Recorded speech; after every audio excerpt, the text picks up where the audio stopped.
Malam. Malam, Bu. Tumben Ibu minta naik. Ini di room saya tadi semua minta ke Ustadz PI. Saya rungkap Ngapain? semua itu room saya. Tuh, Kenapa teman-teman katanya? saya tuh yang suruh naik. Karena saya janji. Ya udah. Gak apa-apa lah Pak Ustadz. Baik. Udah janji. Boleh saya tanya nggak, Bu? Ya, silakan. Bapak yang di sorga, tempat Bapak itu di sorga. Yes. Bapak dengan sorga duluan mana? Nah, ini dia. Bapak itu mereka. Alpha dan Omega. Kan jawab aja, nggak perlu kesana kemari. Duluan mana? Tidak bermula dan tidak berakhir. Duluan mana? Ya, itu di luar nalar manusia sebenarnya. Iya, kan saya cuma bertanya, duluan mana surga dengan Tuhan? Alfa dan Omega tidak bermula, tidak berakhir. Ya, bersamaan. Bersamaan? Bersamaan? Ya. Ada Bapak di surga, ada surga. Jadi surga tuh setara Tuhan gitu? Ya, di dalam Bapak lah Waduh. Roh Kudus itu. Beda lagi nih jawabannya nih. Masa surga setara dengan Tuhan? Bukan setara. Surga itu kan tempat, menunjukkan tempat. Bapak itu seperti manusia, hidup. Sebenarnya kita ini meniru rupa Bapa, karena marilah kita ciptakan manusia segambar dengan kita. Ya mirip-mirip kita lah, tapi mereka dalam kesempurnaan kesucian, perfect gitu loh, Pak Ustadz. Perfect. Nih karyana nih punya jerawat. Surga itu diciptakan atau kagak? Surga itu sudah ada, itu tempat berdiam Bapa. Bukan ciptaan? Bukan, sudah ada. Aduh. Puyeng saya Jadi gini teman-teman. Pak Ustadz. Mesin aja Pak Ustadz ini. Surga itu tempat berdiam Bapa. Siapa di surga? Siapa aja? Sekarang ini atau sebelum Yesus lahir? Jadi Bu, saya minta ayatnya dong. Surga itu sama dengan Bapak itu di mana itu? Iya, ada ayatnya enggak itu? Jadi Bapak berdiam di mana? Bapak yang hidup. Ya makanya itu yang saya tanya. Sebelum surga ada, di mana dia? Memang itu pertanyaan saya. Tidak bermula, tidak berakhir, artinya tempatnya sudah ada. Tempat berdiam Bapa. Jadi surga itu bukan ciptaan, tempat diam Bapak gitu. Iya. Tempat berdiam Bapa. Benar. Tempat berarti berbentuk dong. Tempat. Jadi kita itu di luar nalar manusia, karena kita ini sejak jatuh ke dalam dosa, pola pikir kita itu sudah terbatas. Tidak bisa kita seperti apa bayangkan di sorga. Jadi seperti doa, jadilah kerajaanmu di bumi seperti di sorga. Di bumi ada miniatur. Pada saat Musa dibuat Ka'bah miniatur seperti di sorga. Itu. Gimana itu? Nah, masa yang akan datang juga ada nanti kerajaan berdiri. Nggak usah saya sebut di mana. Itu yang direbut-rebut sekarang di Timur Tengah. Berebut. Siapapun tidak akan bisa menyelesaikan itu Timur Tengah sampai Tuhan datang. Aduh, Ibu kayak di Sudan tuh ya, kayak di Sudan tuh itu ada yang serakah itu, muslim sesama muslim ngebantai muslim serakah itu. Saya nggak setuju itu, saya. Iya, saya pun nggak setuju. Ngapain muslim bantai muslim serakah itu. Jadi itu tetap itu perseteruan itu sampai Tuhan datang. Percayalah, itu sudah tertulis di nubuatan. Tapi Pak tadi Ustadz Bu yang ada yang ada yang jawab Bu. Ya, ada yang jawab katanya sebelum ada surga Bapak itu gentayangan gitu. itu nggak punya iman, itu nggak punya iman. Lah, nggak punya iman. Wah. Bu, tadi dia pakai ayat Bible itu. Coba Anda buka Kejadian 1 nomor 2 coba. Ah, Kejadian 1 nomor 2. Iya. Yang pertama, pada mulanya Allah menciptakan langit dan bumi. Ya. Terus. Yang kedua, oke, kita baca ya, kita cari ya. Bentar. Sebenarnya saya tertarik tadi tentang itu, tentang Iya, jawaban. makanya saya mau nanyain sama Ibu nih. Tadi jangan lupa dulu tentang tadi manusia dimakan setan, dimakan iblis. Oh, manusia dimakan iblis ya. Sabar. Nanti saya mau tanya yang ini dulu ya. Itu nanti manusia dimakan iblis itu nanti. Ya, oke, nanti itu nanti. Mulai dari Kejadian 1 aja lah Pak Ustadz. Ngapain di sini ya kan? Oke. Saya ini ya Pak Ustadz, saya gambarkan ya. Gambar lah. Oke, ini Pak Ustadz. Saya balik dulu nih. Ini saya nih. Saya balik dulu kameraku gimana ya? Cara membalik kamera. Nih. Coba minta tolong Pak Ustadz yang baca atau aku ya? Nih. Aku gambarkan ya. Yang Kejadian 1 ya. Pada mulanya Allah menciptakan langit dan bumi. Langit dan bumi. Ini Pak Ustadz. Nih bulat ya. Apa bulat. itu? Bakpao itu, bakpao. Bumi ya. Pada mulanya Allah menciptakan langit dan bumi. Langit. Begini Pak Ustadz. Langit. Oke? Langit langit dan bumi. Ayat kedua. Bumi belum berbentuk dan kosong, gelap gulita menutupi samudra raya, dan roh Allah melayang-layang di atas permukaan bumi. Bentar dulu. Oke. Itu di situ dibilang bumi belum berbentuk. Kenapa itu Ibu bentuk bulat? Gini Pak Ustadz. Ini saya belajar sama ibu guru ini saya ini. Oke. Saya bulatin dulu, arti bumi. Bu guru katanya bumi belum berbentuk tadi. Kenapa bulat? Oke. Pengertiannya begini Pak Ustadz. Pengertian bumi belum berbentuk dan kosong ya. Kosong ini. Kosong. Iya, kenapa Ibu gambar bentuknya bulat? Kenapa coba? Sebentar Pak Ustadz, sebentar. Gelap gulita menutupi samudra raya, dan roh Allah melayang-layang di atas permukaan bumi. Nih, arti bumi belum berbentuk, artinya belum ada manusia di sini, belum ada apa-apa, belum kosong, belum sempurna. Artinya belum perfect, belum sempurna penciptaan, masih. Lalu? Belum berbentuk, artinya belum ada manusia dan lain-lain. Penghuninya belum ada. Terus gelap gulita menutupi samudra raya, dan roh Allah melayang-layang di atas permukaan air. Oke. Tuh katanya gimana? Roh Tuhan gentayangan tuh gimana tuh? Ini roh Allah melayang-layang di atas permukaan air. Ini jadi air. Air ini air. Air ini Pak Ustadz, dahulu ini temperaturnya nggak seperti sekarang. Ozon udah tipis. Artinya ini, kalau ini 1000 meter, ini juga 1000 meter. Dari mana tuh dapat 1000 meter? Contoh ini contoh. Kalau ini ukurannya sama gitu, gelombangnya mengelilingi bumi. Jadi temperatur kita ini nggak seperti sekarang ini panas, dingin. Ini semua teratur. Itu mana ayatnya itu? Ada, inilah. Nih, roh Allah melayang-layang. Ini Pak Ustadz.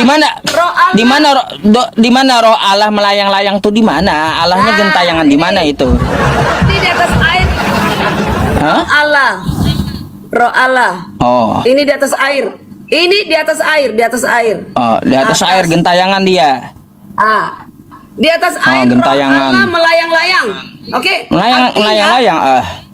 Artinya di sini roh Allah itu di sini melayang-layang. Kenapa dikatakan melayang-layang, Pak Ustadz? Karena belum ada wadahnya manusia. Adam Hawa belum ada.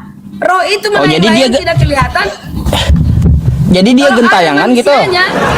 Kalau ada sini si Adam, kalau ada sini si Adam si Hawa, baru roh itu hinggap di sini, hinggap. Di sini tempat roh. Ini wadah tempat roh manusia, tempat roh. Waduh. Gitu. Ya, ini pengertian Alkitabiah loh, Pak Ustadz. Hah? Iya. Jadi melayang-layang di sini roh Allah karena belum ada wadahnya. Wadah roh adalah ini Adam dan Hawa. Surga di mana surga tadi? Surga di atas, nggak tahu di mana ini. Di sini jauh lagi, berkilo-kilo nggak tahu. Oh, jauh lagi. Jadi sebelum di surga, jadi sebelum di surga dia gentayangan gitu. Melayang-layang, bukan gentayangan. Ya iya, kan melayang-layang dia kesana kemari gentayangan tuh berarti.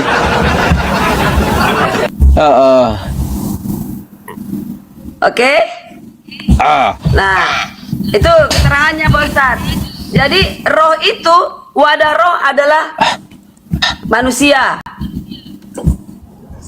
Wadah Begitu, roh Pak adalah Ustadz. manusia. Sakit kepala saya teman-teman. Jadi gini Pak Ustadz. Iya. Bersambung ke yang tadi. Jika manusia mati, rohnya kembali ke yang punya. Makanya ini ada anak-anak takut penakut. Saya bilang gini, kenapa kamu takut? Iya, itu opung siapa itu meninggal. Takut aku ada hantunya. Saya bilang gini, tidak ada hantu. Tidak ada hantunya manusia yang meninggal. Karena manusianya tadinya terbuat dari tanah, manusianya badannya ke tanah, rohnya ke yang punya. Tadi katanya manusianya dimakan iblis, jasadnya. Itu yang saya maksud. Begini, akibat Apa dosa tuh dimakan adalah, iblis? Akibat dosa adalah maut. Iblis adalah sumber dari maut. Ya. Terus? Jadi diserahkan kepada iblis tubuh kita ini, tapi roh kita, kalau kita orang baik, roh kita ini diserahkan kepada yang punya.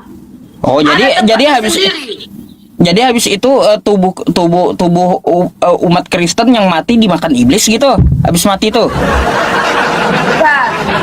Begini Pak Ustadz. Terus gimana?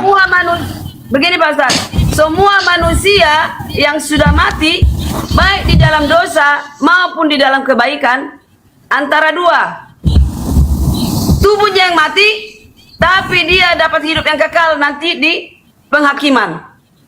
Ini yang berdosa, tubuhnya mati, dibangkitkan, mati permanen. Hampir sama dengan muslim, ya. Hampir sama kan? Terus? Hampir sama. Dibangkitkan yang mati, lalu naik ke surga.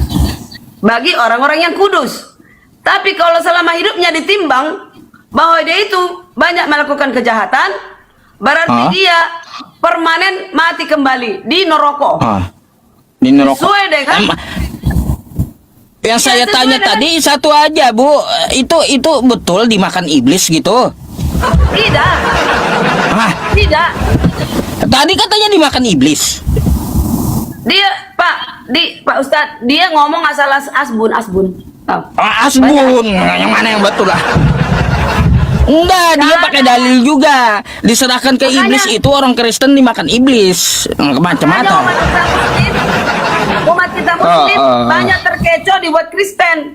Dibilang Yesus itu Bapa. Bukan. Dibilang manusia yang mati dimakan iblis. Bukan. Itu Pak Ustaz. Iblis tuh kelaparan makan manusia dia gitu. Jadi kita diserahkan kepada iblis. Tubuh kita ini adalah diserahkan karena maut itu ada di iblis. Nah, ketika gitu. Yesus mengatakan sembahlah aku, ini bumi akan kuberikan kepadamu. Artinya iblis sudah merasa miliknya bumi ini, menguasai bumi ini. Waduh. Ya kan? Itu ada tertulis itu di Matius tadi. Gimana ya cara memahaminya ya Bu ya? Bingung saya jadinya. Beda tiap Kristen ya teman-teman ya. Ustaz, jadikanlah firman itu penafsirnya sendiri. Jangan dibilang begitu. Masa dimakan iblis? Emang iblis lapar? Enggak. Makanya saya tanya sama Anda, kan dimakan iblis kayak gitu. Makanya saya ini sebenarnya Pak Ustaz, saya berkeinginan naik supaya meluruskan itu adalah pemahaman yang salah. Pemahaman yang Salah. Salah. Berarti Ibu yang betul. Ya itu menurut Alkitab. Saya nggak bilang saya betul. Menurut Alkitab bahwa tubuh kita ini diserahkan ke iblis. Ya, artinya dikuasai iblis, jatuh ke dalam dosa. Nah, ini faktor ada manusia meninggal karena faktor sakit. Iya, Bu. Usia. Pertanyaannya diserahkan kepada iblis tuh buat apa? Buat ditumbalkan atau dimakan iblis atau kayak gimana? Bukan. Artinya itu nanti kalau dibangkitkan di neraka ya dia tetap milik iblis. Iblislah bapakmu. Itu. Berat emang ini ya, aduh. Gak ngerti saya kenapa harus kerja sama dengan iblis buat dimakan iblis atau ditumbalin iblis. Buat apa iblis? Coba, heran saya. Pak Ustaz, kata kuncinya yang berseteru adalah Bapa dengan iblis. Ingat itu kata kunci. Yang berseteru di dalam bumi ini, bumi kita yang hilang ini bumi yang hilang loh. Banyak bumi-bumi lain kita nggak tahu. Bumi Inilah hilang. satu-satunya bumi yang hilang, yang terakhir diciptakan, makanya gampang digoda. Bumi hilang. Logikanya begitu. Ya, bumi yang hilang, yang jatuh Bumi ke yang dalam hilang. dosa. Inilah contoh bumi ini di semesta alam bahwa akibat dosa adalah maut, supaya ke depan tidak ada lagi seperti ini. Membangkang, jadilah manusia yang penurut. Sakit pala saya. Masa kayak gitu? Bumi hilang, arti bumi hilang, arti bumi kita ini hilang, jatuh ke dalam dosa, dikuasai oleh iblis. Satu-satunya bumi yang bisa dikuasai iblis hanya bumi kita ini. Berat teman-teman. Sakit kepala saya Bu, nggak ngerti saya jadinya. Iya. Berat betul kata Pak Dehe ya, berat ini berat ya. Saya bukan benar. Iya.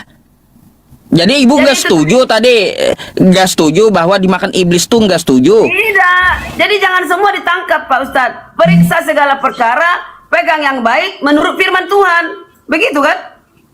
Oh. Pak Ustadz kan periksa semua perkara ini, pegang yang baiknya. Begitu kan? Aduh. Pegang yang baik menurut firman Tuhan. Entah yang mana yang betul dah Bu, bingung saya. Mantul suaranya Bu, mantul. Mantul suaranya. Aduh Bu, mantul. Gara-gara Pak Dehe itu. Mantul Bu, serius mantul ini. Ada lagi pertanyaan Pak Ustadz? Gak ada lagi dah, gak berani lagi saya nanya Ibu. Ngeri jawabannya ya. Ibu aja dan nanya apa pertanyaan Ibu. Oke, saya mau bertanya. Bagaimana menurut Islam, kenapa kita umat manusia ini di bumi ini, janganlah di Indonesia, ada Shinto, ada Buddha, ada Hindu, ada apa tuh penyembah matahari, macam-macam. Ada Muslim, ada Kristen lagi ribuan denok. Apa maksud Tuhan Allah? Apa maksudnya Tuhan Allah ini membuat berbeda-beda? Menurut Pak Ustadz, sesuai dengan firman ya. Menurut Pak Ustadz, sesuai dengan firman. Kenapa ini jadi berbeda-beda? Apa maksud dan tujuan? Oke, saya bukakan ya Quran surah Yunus ayat 99 sampai 100 ya. Oke. Bentar Bu. Nah, saya putar dulu kameranya. Saya jawab pakai data ya. Sabar. Surah Yunus 99 sampai 100. Ayat ke 99.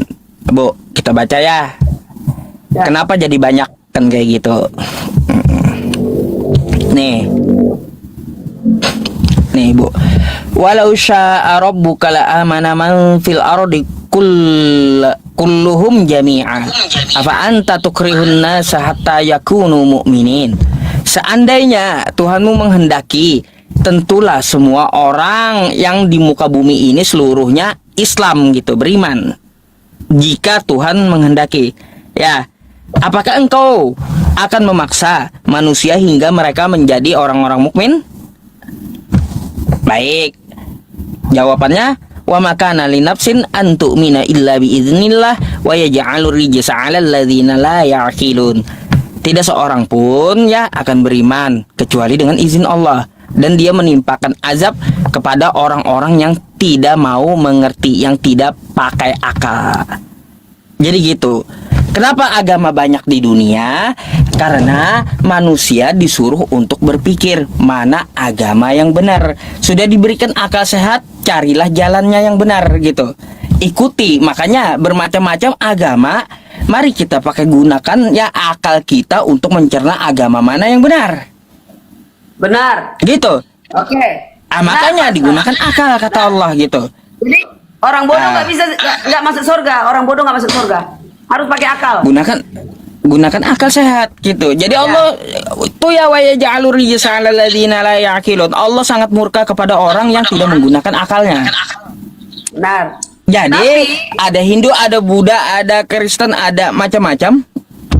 Itu untuk ujian dari manusia memilih jalannya apakah dia menggunakan akal atau tidak. Oke, sekarang Pak Ustadz, orang-orang filsafat lah yang duluan ke surga karena mereka berakal. Bagaimana itu? Belum tentu. Belum tentu. Semua gini, semua manusia itu berakal sehat kecuali dia gila. Kan gitu. Jadi gini Pak Ustadz, oke, saya terima ya. Memang akal, tetap akal, itu benar. Tapi apakah semua akal, orang-orang filsafat itu orang berakal, tapi orang-orang yang kecil yang diterima Tuhan? Ya kan? Orang-orang kecil yang murni hatinya seperti Ya. anak-anak. Coba Seperti gini aja Bu, kita gunakan akal kita ya. Sekarang kita lihat ada orang penyembah tiang listrik, dijadikannya Tuhan tiang listrik. Pakai akal sehat, Tuhan emang tiang listrik? Kan enggak. Gitu. Ada orang menyembah patung. Patung begini begitunya. Kan kayak gitu. Kayak gimana? Nggak ngerti juga saya. Ya. Bisa apa tuh patung? Pakai akal sehat. Buat apa dan bisa apa itu patung? Nggak bisa apa-apa. Ada juga yang nyembah manusia. Ayo, udah tahu manusia bukan Tuhan, nggak dipakai akalnya, manusia disembah. Macam mana? Kan kayak gitu. Oke. Pak Ustadz, orang-orang ateis berakal loh. Ya. Orang-orang bikin teknologi itu berakal loh. Ateis juga berakal, ya. Orang-orang teknologi, sains, dia juga orang yang berakal. Betul. Ya. Betul. Apa bedanya? Tapi apakah dia menggunakan akalnya yang pintar itu untuk mencerna yang dia teliti itu siapa yang mengadakan? Enggak, kebanyakan lalai orang sains di situ. Gak mungkin ya Bu ya, nggak mungkin semua ini ya baharu, nggak mungkin, nggak ada yang ngeremot gitu, nggak ada yang menjalankan, nggak mungkin. Boleh aku jawab ya Pak Ustadz? Pak Ustadz saya terima itu akal. Jawabannya, tujuan Tuhan membuat itu berbeda-beda, menyaring manusia siapa, menyaring hati manusia, menyaring orang-orang, menyaring semua manusia mana yang tulus hatinya, yang seperti anak-anak yang polos, ya itulah yang diterima Tuhan. Dalilnya di mana? Kalau saya kan ada dalil Bu. Dibuat perbedaan. Dalilnya mana di Bible Anda? Iya, akal juga nggak ada dalil Pak Ustadz. Akal nggak Tadi ada saya dalil. pakai dalil. Wa yaj'alur rijsa 'alal ladzina la ya'qilun. Agama itu banyak untuk Allah ya, menguji manusia apakah dia menggunakan akal atau tidak. Iya, ateis berakal. Ya, dia gunakan enggak? Mencerna enggak akalnya itu? Bagaimana langit itu ditinggikan?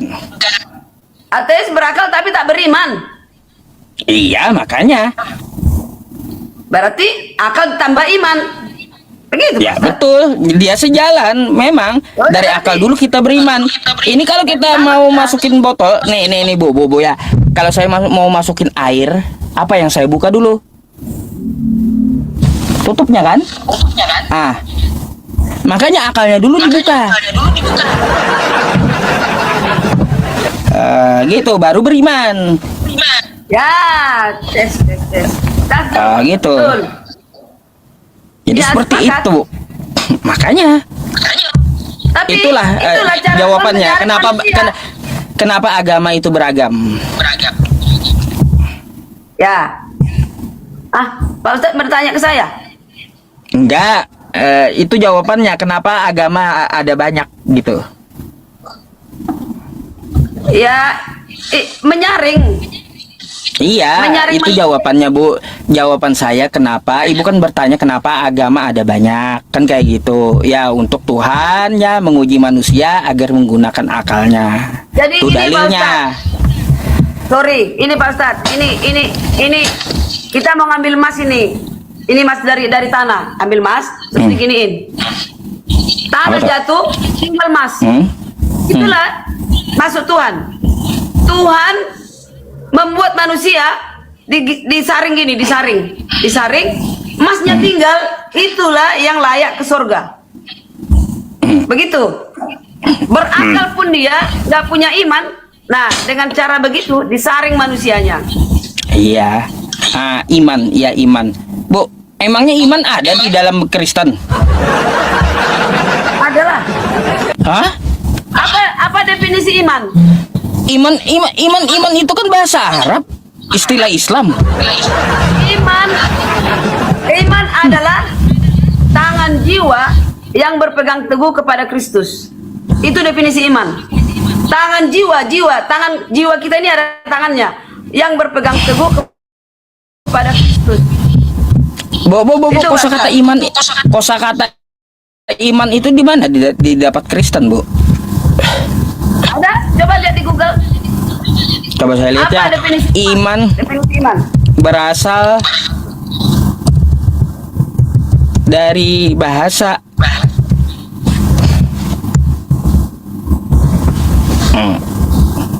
Ya, iman berasal dari bahasa Arab, Bu. Kok ada ya di Kristen?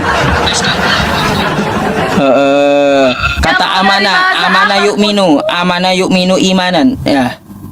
Ya, mau dari bahasa apapun itu, ya artinya iman pengertian tangan jiwa yang berpegang teguh kepada Kristus, kepada Tuhannya. Itu Jangan itu selalu bilang keyakin manusia itu kepercayaan berarti. Karena manusia itu sudah ada sebelum bumi dijadikan. Yang kedua, Apalagi dah? Bapa, Anak, Melkisedek, Bapa Melkisedek, Bapa Yesus, Bapa Anak. Di Kenapa bawahnya dengan ini, Melkisedek? di Kenapa bawahnya- Melkisedek? Nah, Bapa Bu, dalilnya mana, Bu? Dalilnya mana? Pusing kepala saya. Oke, Pak. Heeh. Ustaz. Akulah jalan dan hidup. Tidak ada bersama Bapa kalau tidak melalui aku ini tuh. Tidak ada. Ini ada pembatas. Gak boleh. Karena hancur manusia. Jadi ini, supaya tidak hancur manusia, dia akan diutus menjelma jadi manusia, turun. Lalu datang manusia. Kenapa kau tuhankan manusia? Orang ini di sini tadi. Tadi di sini dia. Di bawahnya ini Musa, Nabi. Nah, di bawahnya ini Nabi-Nabi kepada manusia. Nabi kepada Karyana. Begitu. Di mana itu? Ngarang. Ngarang, dalilnya mana? Ini Bapak. Oh. Ini Bapak ya. Ini Melkisedek itu di perjanjian lama namanya Melkisedek. Ini anakku engkau hari ini kuperanakan. Inilah anak yang kukasih. Pada mulanya adalah firman. Ini dia. Ini. Pada mulanya firman. Perkataan. Anakku engkau hari ini kuperanakan. Ini dia. Jangan ingat dulu Yesus. Kacau nggak? Gak ada dalilnya. Nah, ini. Ibu ini tunjukkan dalilnya Dari sama sini. saya kalau ada. Pak Ustadz, dari sini Ah. nabi-nabi. Ini tadi Bapak di atas. Ah. Nabi-nabi. Nabi adalah penyambung lidah dari Tuhan. Ini penyambung lidah dari Tuhan, bukan penyambung lidah dari Bapa, bukan. Penyambung lidah dari Tuhan. Tuhan Yesus penyambung lidah dari Bapa. Tidak ada Sakit yang pala saya. Akulah jalan. Nggak Tidak ngerti ada yang saya bu, bersama-sama. mana dalilnya ngarang ibu ah. Jadi, tapi Pak Ustadz udah hafal Alkitab. Akulah jalan dan hidup. Iya tahu. Ya udah ini begini, akulah jalan dan hidup. Gak ada bersama Bapak, gak ada. Ini Jalan kan kelihatan. bukan Masa? tujuan toh. Kalau ada Kristen mengatakan Allah menjelma menjadi manusia, bohong. Oh bohong. Bukan Allah. Allah tidak pernah jadi manusia. Ini Oh. Allah ya. Ini Yesus. Tuh, kenapa sih ini? Ah. Hidup lagi. Nih, Allah tidak pernah turun menjadi manusia. Allah dan anak Melkisedek ini yang turun. Saya mengenal yang ini. Saya menuhankan ini, saya tidak mengenal ini. Bapak. Jadi kalau ada mengatakan Bapak yang menjelma jadi manusia, itu adalah palsu. Oh palsu. Iya. Begini Bapak. Mm-mm. Pak Ustadz, begini. Kalau ada mengatakan, Yesus mengajari Apa? mengajari muridnya, mengajari doa, Bapa kami yang di sorga. Alamatnya kemana? Kemana dia? Ini mengajari ini. Berdoalah kalian, Bapa kami yang di sorga. Alamatnya kemana?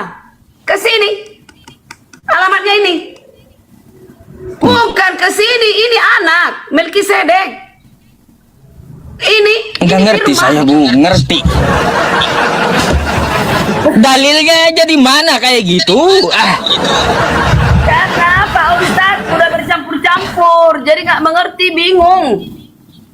Kalau ada mengatakan Allah menjadi manusia, itu palsu. Tapi kalau Allah mengutus anaknya yang tunggal, ini dari sini baru ke Nabi Musa, Nabi Muhammad, Nabi ini, Nabi ini, Nabi ini. Nabi Muhammad yang terakhir ya di abad 300 ya. 300 tahun ya, terakhir. Apanya 300? Dari sini baru ke nabi-nabi. Jadi jangan menyamakan Yesus dengan Musa begini. Tidak. Karena dia bersama Bapa sebelum bumi dijadikan. Marilah kita ciptakan manusia segambar dengan kita. Inilah yang menciptakan Adam Hawa. Bingung saya ya jadinya bu. Ustaz, Nah, makanya harus sering-sering kita di sini. Kan pertama juga saya ajak offline, Pak Ustaz. oh ya. Ibu di mana emang? Medan. Nanti saya ke Medan. Tanggal Hotel. betul. Saya nanti saya tanya dah hotel apa saya diletakin nanti ya. Pertengahan saya Desember di Jakarta. Anak saya semua di Jakarta, saya itu di Bali, satu di Bali. Nanti saya ke Medan. Saya info tanggalnya nanti. Ya, boleh mau temui saya. Di Jakarta juga Bagi boleh pertengahan. bagi warga Medan ya yang mau silaturahim muslimnya boleh nanti ya ketika saya